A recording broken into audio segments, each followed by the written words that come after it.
So hi traders, welcome back to the new video. आज Friday है तो देख लेते हैं क्या प्राइस एक्शन है। आज फ्राइडे लास्ट दिन है। कल बीटीसी से स्टार्ट करते। बीटीसी काफ़ी इंटरेस्टिंग था। कल मैंने जो ये ट्रेड बताया था, ट्रेड बताया कि मैंने इनफैक्ट लिया था खुद से, खुद भी तो। बट मेरा यहाँ पे ब्रेक इवन हिट कर गया है, कर गया था। मेरी गलती थी। इसका लॉजिक बस यही था, सिंपल सा, क्योंकि यहाँ पे एक 15 मिनट का एक फेयर वैल्यू गैप था, 15 प्लस 1 आवर का। अगर आप देख रहे हो ना यहाँ पे, एक सेकंड में अलर्ट हटा देता हूँ। आपको दिख रहा होगा यहाँ पे कि फेयर वैल्यू गैप है 1 आवर का। 15 मिनट का भी एक फेयर वैल्यू गैप था। तो बस कुछ नहीं, वहाँ पे एक रिस्क लिया मैंने, क्योंकि कैंडल भी काफ़ी अच्छी बनी थी। देखो यहाँ सेलिंग कैंडल, 5 मिनट भी चलेंगे तो और क्लियरली दिखेगा आपको यहाँ पे। थोड़ा सा मतलब प्राइस बैंड हो रहा था तो मैंने यहाँ ट्रेड लिया था। तो ये मेरा ब्रेक इवन हिट हो गया। मेरे को नहीं लगा था एक शार्प बाइंग आ जाएगी। मेरा थोड़ा ऊपर था, बट बीटीसी में फंडेड फॉर्म में स्प्रेड ज़्यादा था फॉर सम रीज़न, तो मेरा वो ट्रेड कट हो गया। एंड वहाँ से 11,500 पॉइंट गिरा है उस पॉइंट से। एग्जैक्ट देख रहे हो आप, शार्प फॉल वहीं से आया जहाँ मैंने से एंट्री करी है। तो चलो कोई नहीं, है तो कल की बात है, ट्रेड गया सो गया। आज क्या है, आज 60 के, देखो 70 के पे एक मतलब ये जो साइकोलॉजिकल लेवल है ना 50-60, ये अब काफ़ी अच्छे एक्ट करेंगे एज अ टारगेट या रिवर्सल्स के लिए। देखो 60 के नीचे जाते कितना, ऑलमोस्ट 4-5 हज़ार पॉइंट रिकवर कर गया, 6,000 पॉइंट रिकवर कर रहा है 65-66 के। तो अभी बीटीसी देखो है मेरा बेयरिश, बट आज फ्राइडे है तो मैं एक्सपेक्ट कर रहा हूँ कि बीटीसी थोड़ा साइडवेज ही रहे। और बीटीसी साइडवेज रहेगा बट बेयरिश है। तो अगर आप यहाँ देख रहे हो ना, यहाँ पे एक फेयर वैल्यू गैप भी है यहाँ नीचे। अगर प्राइस इस फेयर वैल्यू पे नहीं आता है ना, इस पे, यहाँ पे नहीं आता है, ऐसा कुछ नहीं बनाता या यहीं से चल जाता है, तो देर आर हाई चांसेस के बीटीसी थोड़ा ज़्यादा रिकवर करेगा। मेरे हिसाब, मेरे को ऐसा लगता है थोड़ा ज़्यादा रिकवर करेगा। बट नहीं, मेरे को बीटीसी का कुछ भी नहीं पता अभी कि भाई ये यही साइडवेज रहेगा या पुल बैक लेगा। हाँ, एक इंटरेस्टिंग जोन है। ये आपको दो फेयर वैल्यू गैप्स दिख रहे होंगे, प्लस ये यहाँ पे ये टैब भी नहीं कर रखा इसने फेयर वैल्यू गैप यहाँ पे 15 मिनट का। 1 आवर पे भी यहाँ एक फेयर वैल्यू गैप है। तो अगर प्राइस यहाँ कहीं आता है ना, तो यहाँ कहीं से काफ़ी अच्छा शॉट बनेगा यहाँ कहीं से। ये आपका लेवल है, और टच कर देता हूँ, ये 68-74, मतलब और 4,000 पॉइंट आने दो प्राइस को ऊपर। तो कर सकते हैं। बाकी अगर बाइंग के लिए देखना है तो बाइंग के लिए जहाँ भी खड़ा वहीं से ही, या अगर ये थोड़ा नीचे आता है, देखो अगर बेयरिश है तो प्राइस का यहाँ आना बनता है, क्योंकि वो सिग्निफाई करेगा कि बुलिश मोमेंटम वीक है एंड प्राइस डीपर रिट्रेसमेंट कर रहा है। अगर यहीं से चला जाता है ऊपर तो मे बी थोड़ा इस 68,600 के भी ऊपर से कहीं से सेल ऑफ आए। एक लेवल ये भी है मेरा, ये अगर वर्कआउट करता है तो मैं बताऊंगा क्यों वर्क कर रहा है। तो यही है। तो यही है कि बीटीसी का ये दो लेवल है। बाकी सेलिंग के लिए देखूंगा, बाइंग के लिए नहीं देख रहा मैं यहाँ पे। क्यों ही अपना मतलब फंड्स को रिस्क करना कि यहाँ से बाइंग में जाएगा या नहीं जाएगा। जब सेलिंग ट्रेंड है तो कोई सेलिंग जोन पे बेटर रहेगा गेस कि जहाँ पे हम बैठे। हाँ, गोल्ड का काफ़ी इंटरेस्टिंग था कल। कल मैंने आपको बताया था ना ये लेवल एक, कि यहाँ से मैं बाइंग एक्सपेक्ट कर रहा हूँ, बट प्राइस ने ये स्वीप करते ही यहाँ पे ऊपर गया। एंड यहाँ से ये सारी देख रहे हो इक्वल हाइस थे, ये अंदर इंटरनल हाइस थे, सब स्वीप करते हुए और मुश्किल $200, हाँ $200 का मूव दिखाया। हाँ, मॉर्निंग का मैं बताता हूँ। मॉर्निंग में मैंने यहाँ ट्रेड लिया था, ये देखो सेलिंग पे। ये मेरा एग्जैक्ट मैं बताता हूँ क्या हुआ था यहाँ पे मेरे, जहाँ मैंने एंट्री करी थी, क्या रीज़न था। देखो काफ़ी इंपॉर्टेंट, जहाँ से आज वीक शुरू हुआ है ना, प्राइस उसी वीक पे आके रुका है बिल्कुल 50% पे। तो मेरा ऐसा था कि अब अगर यहाँ से मार्केट ओपन कर रहा है ना तो नीचे जाएगा वो सीधा ही, क्योंकि बहुत क्लोज है उसका। देखो ये गैप इसने फिल भी नहीं कर रखा है काफ़ी हद तक, अब इसने पूरा फिल कर दिया है। तो ओपन करते ही नीचे जाएगा। तो इतना तो था मेरे को कि अगर यहाँ पे ये इसने स्वीप मारा है एंड ये कॉन्टिन्यूसली फॉल कर रखा है, तो एक कौन से लेवल पे जाएगा जहाँ पे प्राइस को अच्छा एक सपोर्ट मिलेगा। वो एक गैप ही था, तो गैप पे इसने सपोर्ट लिया, ठीक है।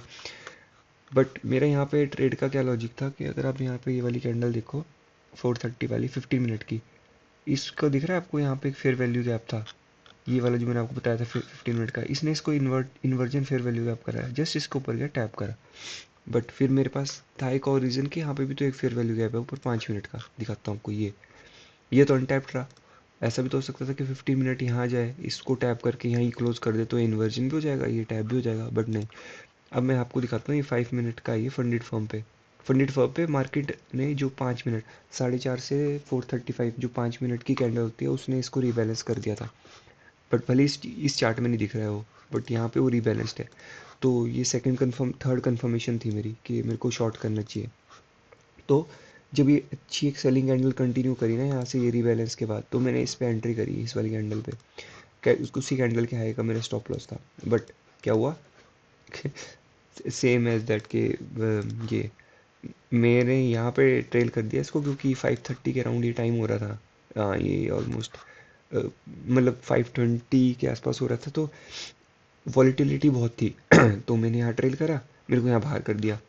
प्लस मेरे पास एक मेरा थोड़ा ये गलत डिसीजन हो गया कि तब प्राइस ये लो के पास था, तो मेरे को लगा ये लो से कहीं रिवर्स ना कर जाए। उसी टाइम मैंने इसको यहाँ पे बाय कर लिया। ये मेरी गलती हुई कि मैंने इतने स्ट्रॉन्ग कन्फर्मेशंस के बाद भी अपनी सेलिंग ट्रेड को होल्ड नहीं करा, ब्रेक इवन करके उसको बाहर ही कर दिया एंड बाइंग ट्रेड लगा दिया। ये मेरी गलती थी।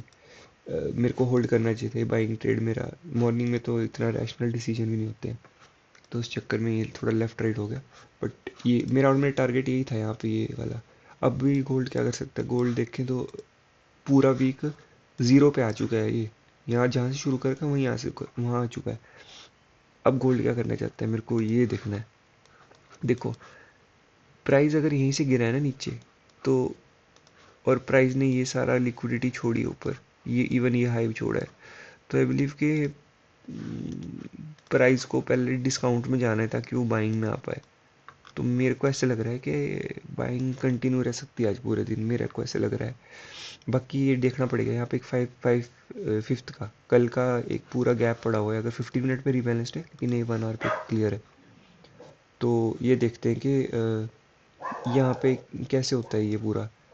मेरा बाइंग का लग रहा है मेरे को, क्योंकि यहाँ से इतना नीचे गिरने के बाद यहाँ से जो रिवर्स कर रहा है ना, और यहाँ पे लिक्विडिटी छोड़ के आ रहा है, आई बिलीव कि आज ये अपसाइड के लिए कंटिन्यू करेगा आई गेस।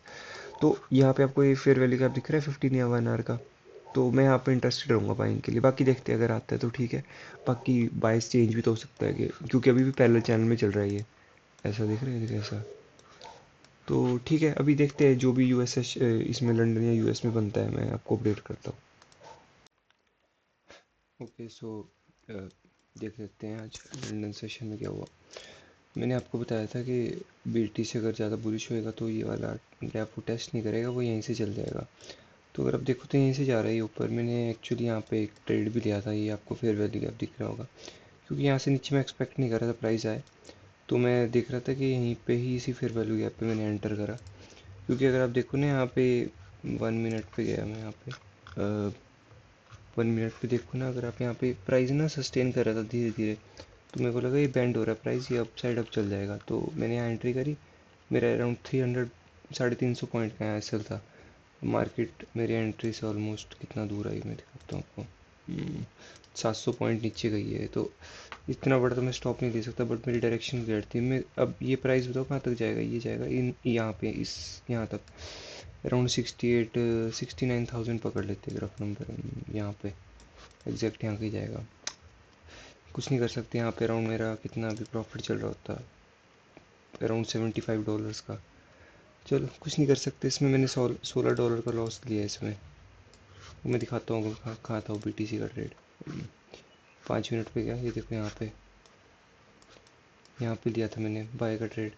इवेंचुअली यहाँ से प्राइस पैंड होकर धीरे धीरे जा रहा है ऊपर, तो यहाँ कुछ कर नहीं सकते। डायरेक्शन सही थी, लेवल भी सही था, थोड़ा चॉपी प्राइस एक्शन था क्योंकि फ्राइडे है, तो उस चक्कर में फिर गोल्ड का भी मैंने एक ये ट्रेड लिया था। गोल्ड का बुलिश था, बट अगर आप देखो ना यहाँ पे एक 1 आवर का फेयर वैल्यू गैप था, प्लस कंसोलिडेट कर रहा था प्राइस। तो ये बाइंग दिख रही थी आपको, इतनी वियर्ड बाइंग दिख रही थी, तो मेरे को लगा कि ये यहाँ से लिक्विडिटी लेके नीचे आएगा। मैं 1 मिनट पे गया, यहाँ पे 1 मिनट पे देखना आप कितनी शार्प सेलिंग कैंडल बनी थी। ये देखो ये वाली कैंडल, ये दो कंटिन्यूशन कैंडल, मैंने यहाँ पे एंट्री करी, ऐसे मेरा यहाँ ऊपर का था। उस पर भी मेरा स्टॉप आउट हो गया, तो अराउंड $30 का गया मेरा टोटल लॉस आज का। तो एक ट्रेड लूँगा मैं लास्ट, देखते हैं। गोल्ड में मैं भी ना लूँ, मैं गोल्ड चॉप ही रहे आज, कुछ खास नहीं थी। BTC में इंटरेस्टेड हूँ मैं यहाँ कहीं से सेलिंग में। तो अब जो भी होता है अपडेट कल या परसों परसों आएगी एनालिसिस वीडियो। गोल्ड का तो यहीं से मैं देख रहा हूँ सेलिंग, यहाँ से बाइंग में जाता है तो देखते हैं। हमें गोल्ड का दिखा देता हूँ आपको, मेरी एंट्री दिखा दी। गोल्ड में थी मेरी एंट्री है, देखो यहाँ पे सेलिंग यहीं ऊपर हाई कैंसिल था। अगर आप देखो गोल्ड एक स्लो बाइंग में जा रहा है, गिर सकता है, तो एक्सपेक्ट करो कि ये दो लेवल्स यहाँ से BTC मतलब गोल्ड एंड यहाँ से BTC ऐसा सेल कर सकते हैं। तो ठीक है, अब मिलते हैं अब परसों वीकली एनालिसिस की वीडियो में। अब फ्राइडे है तो आज में भी चौपी प्राइस एक्शन रहे। अभी मैं आपको प्रॉफिट दिखा देता हूँ मेरा क्या है। अभी मेरा 6.3% का ये चल रहा है प्रॉफिट। 5340 अराउंड 185 डॉलर्स चाहिए मेरे को पास करने के लिए अकाउंट। तो ठीक है, ये तो हो जाएगा इजीली पास, बट ठीक है। So much to learn. इस वीक थोड़ा ट्रेड्स ऐसे ऐसे ही गए कि मतलब लेवल्स के पास से घूम गए। तो ठीक है, अब मिलते हैं परसों वीक एनालिसिस की वीडियो में।